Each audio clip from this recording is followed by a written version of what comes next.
Hello, hello, hello. Alrighty, so we are in module two, and this is where I will break down digital marketing strategy. What is it all about? One thing that you'd learn at SDST is that we love to go straight to the point. We do not like fluffs. I just want to make sure that you get the practical information that you need to be able to create the type of work that you need to start creating. And that is exactly what we're going to do today. So, how do you think strategically as a digital marketer? How do you build intentional campaigns and how do you market with purpose? And I have included several case examples. These are not real examples, not all of them are real, but just to help you understanding as I start to go through the slides, okay? So, we're going to be talking about audiences and customer journeys. I'll talk to you what is setting smart goals? How should you set smart goals? How do you choose the right channel for you? How do you budget? Because you need to budget for your marketing campaigns. How do you make sure you budget appropriately? And then how do you go from just randomly posting? Because I just told you we don't want to be spam posting now. So how do you move away from that into intentional campaigns?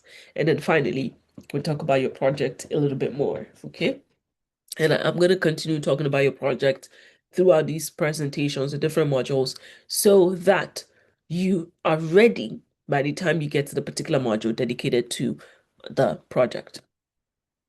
So the first thing is all about understanding your audience. Whenever you're putting together a campaign, whenever you're working through a digital marketing strategy, the first thing, remember the circle that we just went over with the customer in the middle? Yeah. So the first thing and everything revolves around knowing that particular audience and the particular person, the right person at the right time, remember? So the right person that you're talking to. And the number one marketing mistake, I've said this, and here we are again. The number one marketing mistake is you talking to everyone. Because when you talk to everyone, you reach who? Nobody. So great marketing strategies, they start with radical audience clarity. You know exactly who you're talking to. Again, I don't care if you're selling water. Not everybody needs water. And that's the harsh truth. So you need to get clear on who your audience is. Take, for instance, and I have examples again, like I told you, to drive home the point. For a health conscious professional, right? I mean, you're a healthcare company, rather. Your audience could be an example. Your audience is the health conscious professional, and you want to give a name to your audience. Keep that in mind. You always want to give a name to your audience. So, your audience for that healthcare company is a health conscious professional. The age, see how I'm getting specific here. Age 28 to 45. The research supplements online, so you know their habits and behaviors. That's what I'm trying to get you to start understanding with this particular example. You know the name of your audience, you know their age group, and you understand their behaviors. So they research supplements online, they trust science-backed content, they're active on LinkedIn and Instagram, and they read blogs before buying. So if your company is similar to this person's company, you know that you cannot just be on Instagram. You also need to have a website and you need to be publishing blog posts. So the best channel for this type of company is website, which is where SEO comes into play, Instagram, and of course, email marketing. If you're in a fitness company, your audience is the fitness enthusiast, right? We give a name to our audience, remember? Age bracket 22 to 38. We're clear on the people that we serve. They follow fitness behaviors, right? They follow fitness influencers. They watch YouTube workout videos. They're responsive to before and after content, those transformation content. And they are community driven buyer, which means if my friend is paying for a gym membership, I'm paying for a gym membership too. So whenever you're selling your package, as someone who was a fitness company, you're making sure that you're incorporating community-centered memberships too. Take for instance, if you for an individual paying for a membership, they pay $20. However, if you're paying as a group of two, you each pay $15. See, from 20 to 15. So it's community driven. And the best type of channel, YouTube, since you know that they watch YouTube workout videos, YouTube, TikTok, Facebook groups. And then you have the healthcare company from a provider standpoint, like a doctor, a nurse, a pharmacist. They know the kind of people that they're looking for, age 35 to 55, who, what's the behavior? They need clinical credibility because guess what? Why should I go see a pharmacist that does not have credibility, right? So you need to know the behavior, and this particular company knows the behavior of the ideal patient. They read case studies, of course.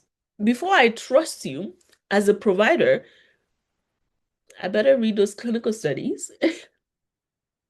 LinkedIn is their primary platform because now we're speaking professional and there's low tolerance for hype. So in this professional climate, you're getting real on business. You cannot be speaking jargon. You cannot be having too much fun with yourself because people's lives are literally in your hands. So it is important that you know your audience, and the best channel for that company would be LinkedIn, email, webinars, so they can connect with their patient, right? So the example is you have these three different personas. They drive three different content and channel strategies, even for the same product. Okay. So depending on your company, my goal here for you as you're going through and listening is that you know the name of your audience, you know their age, you know their behavior. And the age is just an example. My goal is for you to know the demographic. So know the age, know the location, know the gender, so demographic in general, then know their behavior. So three things that you need to know and show me your digital marketing campaign, that you know the name of your audience, you know their demographic, you understand their behaviors, and you know the best channel to reach out to them. Okay. So moving on, what does the customer journey look like? All right. Now I'm going to continue to use examples as we go through these slides. Example here is for the health conscious professional that I just talked about. The different customer journey, we have four of them. We have the aware, the consider journey, the decide, the decision phase, and the retain phase. Four different phases. And as the name implies, the first stage is the stage where your ideal audience that you now know, they are just getting to know more about you. They're getting to know more about your business, about your company. That's the stage where they're getting aware that you exist in the first place. So the question they're asking is, who is Sam Life? Remember when you guys were even about to register for SDST? You're like, who are these people? That is the aware stage. Then you start to Google. You start to watch our reels. You start to look into the ad that we had for you. The ad that we had for you anyway. So at that point, you do your research. And then you start to consider maybe because of our content and because of everything that you've seen, like, okay, these people are credible, then you're considering, like, okay, are they really legit? Then you start to read reviews and you compare, okay, look at this school and look at Sam Life Digital School. I think Sam Life Digital School has more to offer. So I'll try them out. Then you start to go into the decision stage. Then you decided that, okay, I'd actually pay for SDST this year. That is the decision stage. And then finally, now that you're at you're here with us, you're like, I absolutely love the Sam Life Digital School. That is a we finally retained you. And this is a stage where you now tell someone else about us as we start to market SDSC the following year. You're referring people, you're telling people about the school and how it has helped you and all of these things. So you see 4 different customer journeys and stages. They aware, they consider, they decide, and they retain.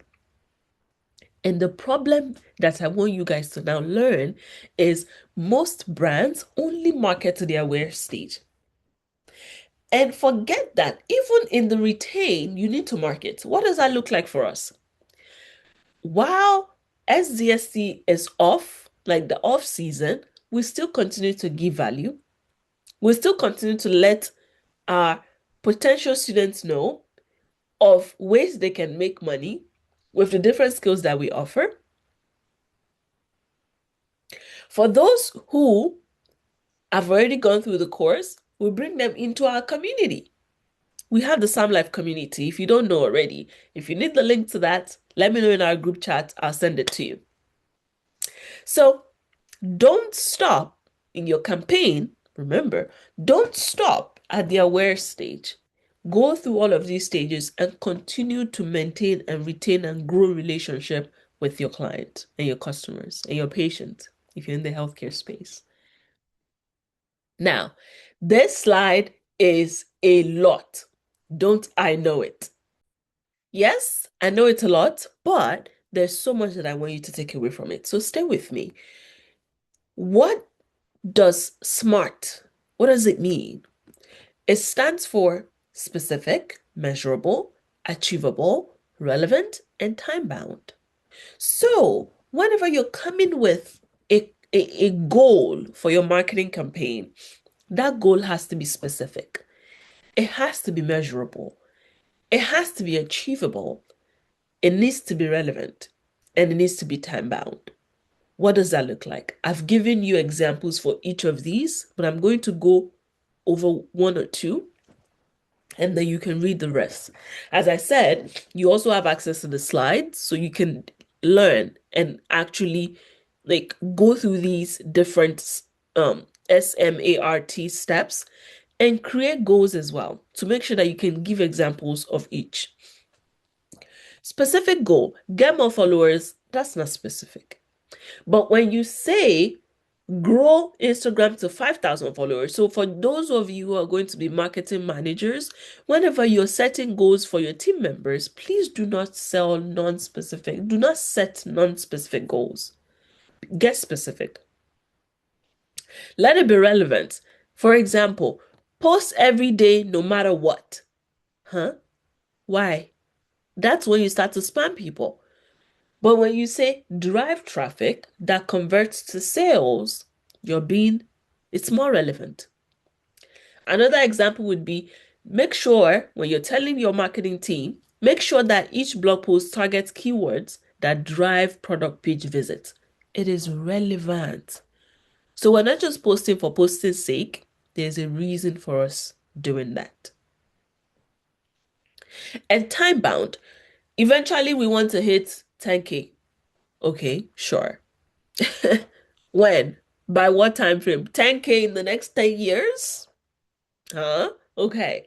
So we would say we want to hit 10K revenue by December 31st. That is not even okay. Well, it depends on the year. We could say December 31st, and I could automatically interpret that as December 31st of the particular year that we're in. But someone else could pick it up and interpret it as December 31st of 2030 or December 31st of 2050. So you want to get specific by saying, all right, we're going to reach this particular revenue by December 31st of 2025, 2026, 27. Be specific and make sure it's time bound. So even in your time bounding, be very specific with it. So go through all the examples on the slides, and as you again creating goals in your marketing campaign that you'll be submitting for your final project, make sure that you're following all of these principles. Let it be measurable. And with the way we measure it is, remember, using analytics. And there's a particular module that is focused on explaining how do you analyze your data and where do you even get the data from. Make sure it's achievable. Going viral overnight? No. Grow email list by 300 subscribers in a particular number of days. That is an achievable goal. So I hope that you've learned a lot and you're not one of those people that will just give commands that it's not specific, I can't measure it, it's not time bound, and everybody's just confused. We don't want that. Because if you're doing that, you definitely did not go through my course. And I know you're listening to me right now. Okay. All right, another busy slide. So when it comes to you choosing the right channel, what you want to consider is you want to make sure that you're matching your goal to your audience. Remember, I went through three different examples with you with three different companies and the best channel for each company. Okay, so always make sure that you're matching your goals to your audience. And when you do that, you're able to decide on the right channel for your work. When you're trying to decide the right channel, it's not about what you want. It's based on those two things that I talked about. You knowing your audience and what are your goals based on you knowing your audience. All right. So you have 5 different channels here on the screen, and I'm going to go through the goals of each of them. So when you know your audience very well, and now that you understand, and after understanding these channels, you know which one of them fit your audience the best and the goal that you're setting for that particular audience. Make sense? So if your goal is to build long-term trust and awareness, and if that is the behavior that your ideal audience is exhibiting, then you want to have a blog post. Okay?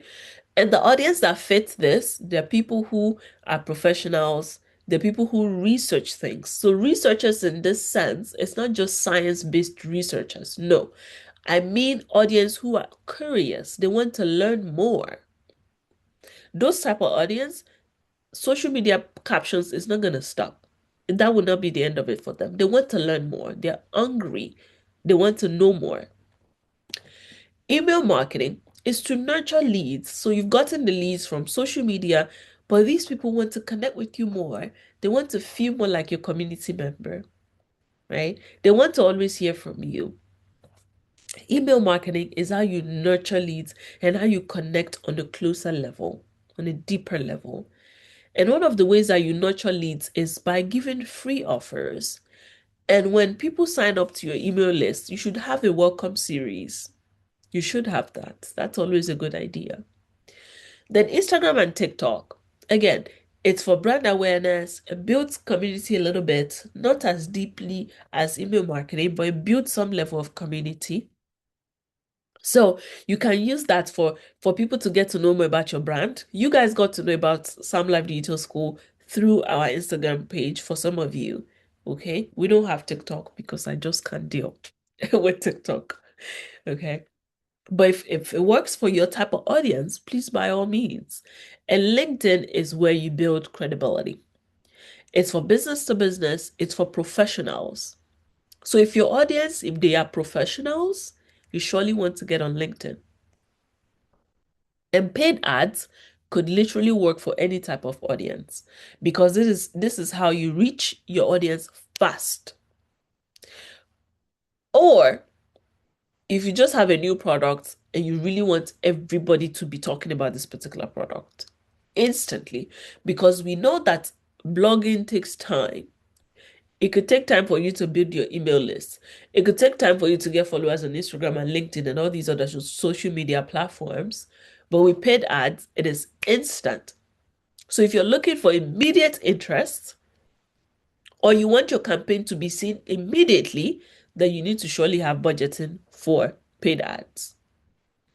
Once again, paid ad works for literally almost every audience that you have, depending on what your goal is. Remember, you always have to match the audience with the goal to determine which channel you want to use. We don't just pick paid ad advertising because it works for every audience. No, we pick it because it works for every audience, but it also matches the goal that we want to achieve for a particular audience. Cool. So now, just want to quickly give you like a quick reference, quick guide as you're deciding which channel should I use for my email marketing, for my digital marketing campaign. Oh my goodness, I need help. Yeah, here is your help. Okay. So once again, for blog posts, for websites, right? Whenever I'm saying SEO content websites, for websites, what this is what it's best for. It requires high effort. Money wise, not so much. It's low budgeting type it is an affordable marketing strategy. Okay. However, it takes a while for you to see results, so you have to be patient. Again, this is just a cheat sheet for you. Quick guide. I already went through everything, so I'm not going to repeat myself. But as you're putting your marketing campaign together, go over here, check, and as you've already reviewed your audience and the goals and everything matches, you can use this as your guide to determine which channel you're going for and why. Your why is literally on the screen, okay? Now, moving on, let's talk about budgeting because as a digital marketing specialist, you need to be able to understand how to use the money that you have. Take, for instance, I'm going to give you a real life example in the healthcare space. So, say a pharmaceutical company reaches out to us, Sam Life, not the school now, the business, Sam Life, reaches out to us that they would like to promote their health outreach that they have coming up for a particular project. Let's say the name of the project is the Water Bottle Project. Hey, I just came up with that name. And the budget for the project is $30,000. And they're coming to us as a marketing company and asking us to manage that project for them. How then do we budget 30,000 US dollars to make sure that the goal of that campaign is achieved? So the first thing I need to even ask is, what is the goal? Who are we trying to target? Once I know those two things, then I can find my channel. Then I need to hire. I know who I need to hire at that point, who I need to bring on board. Because when it comes to a campaign, you can do it, but you always cannot do it on your own. Otherwise, you will burn out. So for those who want to be marketing managers, you need to learn how to budget and how to hire people, bring several people on board to be able to achieve the desired goal. So you also need to know the time. How long is it going to take you? So we need to know, and this is one of the things that a lot of marketing managers do not budget. They don't budget timing.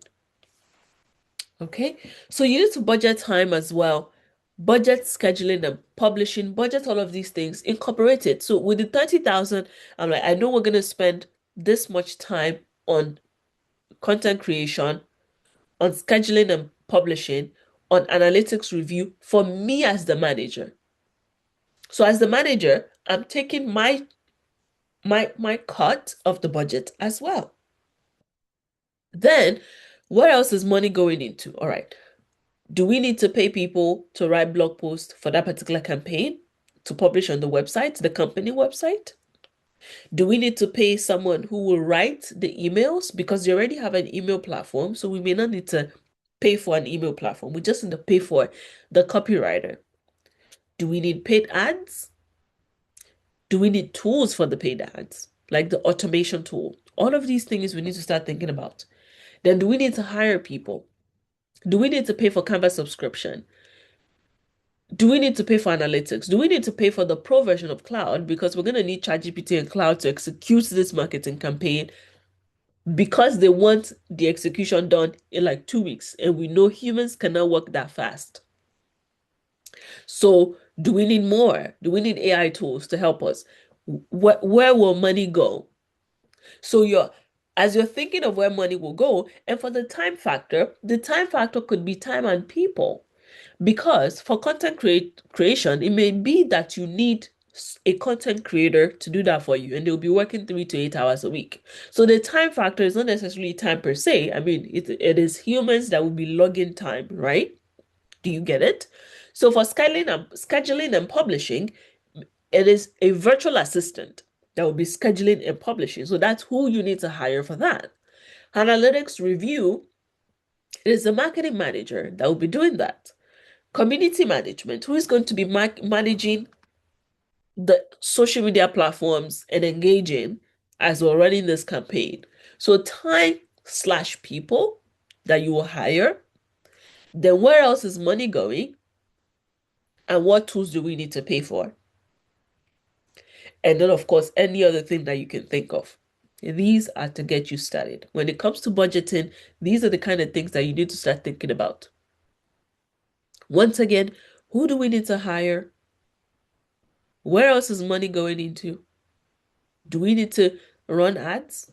Right? You have that right there. What tools do we need to pay for? Okay? So, keep in mind, remember I told you in the beginning, like we don't want to be the type of person who is just spamming people. No, you want to be intentional about what you're posting. You don't want to post when you feel like it.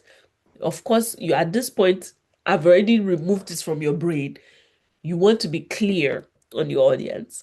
You don't want to be inconsistent with your voice and visuals. One of the things that I absolutely love when we start working with clients is that you look at the before and the after, and you can just see clear visuals. I just looked at a client that we've been working with. I looked at their page over the weekend, and the fact that I could see a clear difference in the before we came and after we came just gave me so much joy. There has to be consistent visuals. You must have measurable goal. If there's no measurable goal, it's an unintentional type of posting. You cannot always react to trends randomly. Be strategic, be intentional, and you cannot always jump on every trend as well. Okay? Random posting, you cannot explain why you're posting. That's just wrong. So what I want you to start thinking, and how I want you to start thinking rather, is have a content calendar. At this point, you know what that is like because you've learned it. So let your campaign be running on a schedule. Before you start the campaign, have a schedule. Have a content calendar. Have a plan. Every post must serve a specific audience. There has to be consistent branding and tone. Your SMART goal anchors every decision. And trend, excuse me, please. And while you're responsive to trends, because trends could be very helpful to you reaching non-followers, you want to make sure that it is strategic. Take, for instance, we just jumped on, you see, this baby trend for a client of ours. And for other companies, they were posting pictures like baby pictures of team members. But for our client, it's almost impossible to get baby pictures of the executive board. So what did we do? We got old pictures from past events, like really, really old pictures. And that's what we posted. That's our version of that trend. So yes, you can respond to trend, but let it be strategic and let it be something that you can do. And every action has to be trackable and improvable, which means we cannot be doing things randomly. We need to be able to explain why we're doing what, and we need to be able to track our action so that we can tell if what we've done or we've just done is going to be beneficial down the line, or it was just a one-time thing that we should never do again. So as we move on in this lecture, I wanted to give you another campaign anatomy just for you to see a full campaign from a case study point of view. So this campaign is called Know Your Numbers, targeting fitness enthusiasts worried about hormone health. It's a 8-week campaign. So the goal of this campaign is to generate 500 new email subscribers plus 200 product page visits from campaign traffic. Remember, it's an 8-week campaign, so we already have our time, the time that is binding. We have that. The audience, males 25 to 40 demographic, remember. Behavior, gym goers interested in hormone health, testosterone support, and fitness supplements. What is the message? The message is this: your hormones affect everything. Here's how to know if yours are optimized. So education first. We're not starting with sales. We want to educate. Remember I said value. Give value. Don't be about selling, selling, selling. What channel? Instagram Reels. How often are we going to be posting? 3 times a week. Blog posts. We'll make sure it's optimized for visibility. Email sequence. 3 emails going out in all through the 8-week campaign. Because we don't want to spam our audience with back to back to back emails too. So we want to be careful. Otherwise, people will start unsubscribing. And then we want to run retargeting Facebook ad. At this point, I'm expecting you to ask me what is retargeting? Now, you know when you go on Google to search for suya for my Nigerians, and then by the time you go to Instagram, all you're seeing is just suya ads and suya videos. That is retargeting. So your search behavior influences the type of ad you see. And it's a setting. You can set it up like that for your ads as well. What is the content plan? Okay, so week 1 to 2, just bring awareness about this campaign. Week 3 to 4, we'll start publishing blog posts. We release our lead magnet for people to join our email list. Week 5 to 6, we introduce our welcome series for the email. We continue to nurture our email subscribers, because remember, the goal of this campaign is to get 500 new email subscribers. Week 7 to 8, we release our offer and also start our retargeting ads so that we can get the page visits that we want. How do we measure it? Email signups. Because remember, what's our goal? So your measurement has to go back to your goal. Email sign up, the reach of the reel, Google Analytics to check our blog sessions and how many visits we got, and then product page conversion rate. That will let us know the page visit and how many people actually took action. So for the measurements, we're actually being detailed, much more detailed than what the goal is, which is always good. It's better, it's good to have more. Sometimes less is not always more. In this case, more is also good. This is a brief case study of what a campaign looks like. Now, for my final project, when I'm telling you to give me a marketing campaign, this is a short version. This is like your first page where you're giving me a summary. Then you now go in depth, detailed. I want to see the post. You design the post. I want to see it because now you've learned content creation. Give me the reel. Put together the link to the video so I can watch it. For the messaging, I want to see the full caption. For the blog post, I want to see the full blog post. Like that level of detail. So this is like a snapshot of the real thing. You get my point? Okay. Just wanted to share with you what a snapshot of a campaign would look like. So at this point, what is your final project all about? Your final project is, here's the theme of it. You'll be designing a beginner-friendly but real digital marketing campaign using strategies that you're going to learn from my course, and you're already learning them. So module 1 to 3, we've been going about like choosing the right or determining the right audience, the right brand for your company. We talked about the 3 different brands earlier, setting smart goals, picking the right channels, and then module 4 through 6, you learn how to develop your content strategy, how to create sample content pieces. Remember, I said I want the real stuff. You learn how to do that. Then setting up AI tools and building your analytics and measurement plan, because I also need to see that, the real life thing. You could use AI to create analytics for you. Whatever you have to do, do it. At this point, you have lots of tools at your beck and call, but you learn what you need, what you will need for your final project. Don't worry. And then the final week, you will present your full marketing campaign. You present that to me, and we'll go over everything. At that point, my goodness, you guys will be ready to fly. Okay? So this is incremental knowledge. I don't expect you to be able to do this now, but I trust that at the end of this course, your campaign that you share with me, top notch. Top notch. Way better than the past years. Why? Because you have more tools at your beck and call. Okay? So at this point, you've learned You've learned you've learned how to think strategically, okay? You know what your SMART goals are all about and how to budget, how to think in a campaign with the campaign mindset and not just posting randomly. And also you've learned a little bit about your final project. So right now, we're gonna go over to module 3, which talks about websites and digital assets and all of the things that you need to learn about that, okay? If you have any questions, you know exactly where to find me. Until then, I'll see you in module 3.